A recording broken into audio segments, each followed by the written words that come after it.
Superhit Hindi film Jodha Akbar में actor Hrithik Roshan और ऐश्वर्या राय का एक सीन है।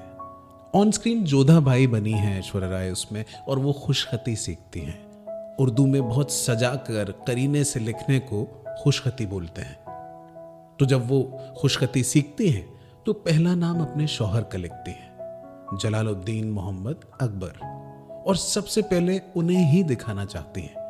अकबर आते हैं और थोड़ी सी झिझक के बाद ये बोलते हैं कि अब आपसे क्या पर्दा, हम पढ़ नहीं सकते। जंग और तीरों तलवार की ताकत ने कलम की ताकत तक हमें पहुंचने ही नहीं दिया। So revealing your vulnerable side to someone, that's love for me. It's like find me where I am most ruined, love me there. तो सामने वाले के एंगल से अगर देखा जाए तो बहुत ही इमोशनल और ग्रेसफुल है। That someone is ready to understand your problems and accepting you the way you are. कुछ ऐसा ही एक्सेप्टेंस एक बॉलीवुड सॉन्ग में भी है।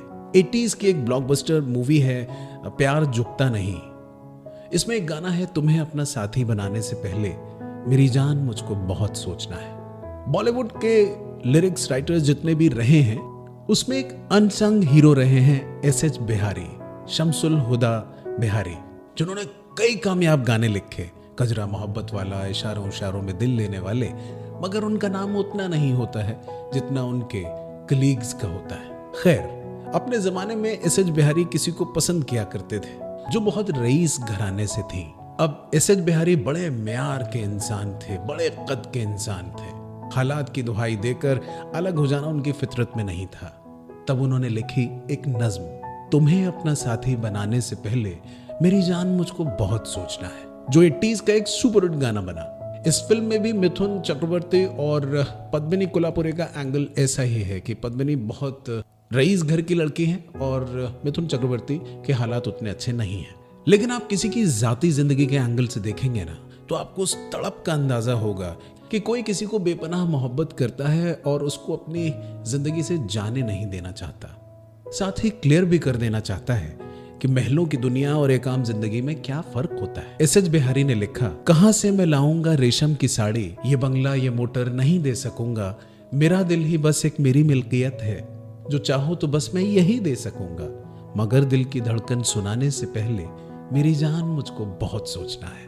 आगे वो कहते हैं कि ये रंगीनियां राहतें जिंदगी की, बहुत कुछ तुम्हें हंस के खोना पड़ेगा, कभी मेरी गुर्बत ने आंसू दिए तो तुम्हें भी मेरे साथ रोना पड़ेगा, मगर साथ तुमको रुलाने से पहले मेरी जान मुझको बहुत सोचना है। तो एक बंदा है जो किसी को बहुत प्यार करता है और अपने हालात खुलकर सामने रखना चाहता है, साथ ही आगाह भी करना चाहता है कि कल को क्या दुश्वारियां आ सकती हैं। और फिर आता है मोहब्बत का जवाब। किसी से मोहब्बत का अंजाम कब सोचते हैं, ये ऐसा सुहाना सफर है कि जिसमें हजारों है नाकाम कब सोचते हैं। चरागे वफा अपने हाथों में लेकर मोहब्बत की राहों में जो चल पड़े हैं, बयाबां में होगी कि सहरा में होगी, कहाँ होगी अब शाम कब सोचते हैं। ये होती है मोहब्बत, मगर वो मोहब्बत होनी चाहिए ऐसी मोहब्बत जो अपनी नाकामियां, अपनी डार्कनेस सब शेयर कर सके उससे कि जिसे आपसे प्यार हो। ईयर 1953 में सफिया खान ने ऐसा ही निर्णय लिया। आप ये शॉर्ट इंटरव्यू YouTube पर देख सकते हैं जिसमें सफिया खान एस.एच. बिहारी के बारे में बातें कर रहे हैं और बता रहे हैं कि मैंने फिर एस.एच. बिहारी को किस तरह चुना, उनके प्यार को चुना। If you are also at the stage of giving green signal to someone in your life, तो याद रखिए कि कोई अच्छे समय में बहुत ज्यादा अच्छा नहीं है तो चलेगा, मगर बुरे समय में वो कितना बेहतर है और आपके साथ किस हमदर्दी से, किस प्यार की भावना के साथ खड़ा है, यही बात मायने रखती है। सुख हो दुख हो, हालात कैसे भी हो, डट कर सामना करने की हिम्मत रखे, आपके साथ। और इसी एक्सेप्टेंस पर राष्ट्र कवि रामधारी सिंह दिनकर ने लिखा, संबंध कोई भी हो लेकिन यदि दुख में साथ न दें अपना, फिर सुख में उन संबंधों का रह जाता कोई अर्थ नहीं, रह जाता कोई अर्थ नहीं।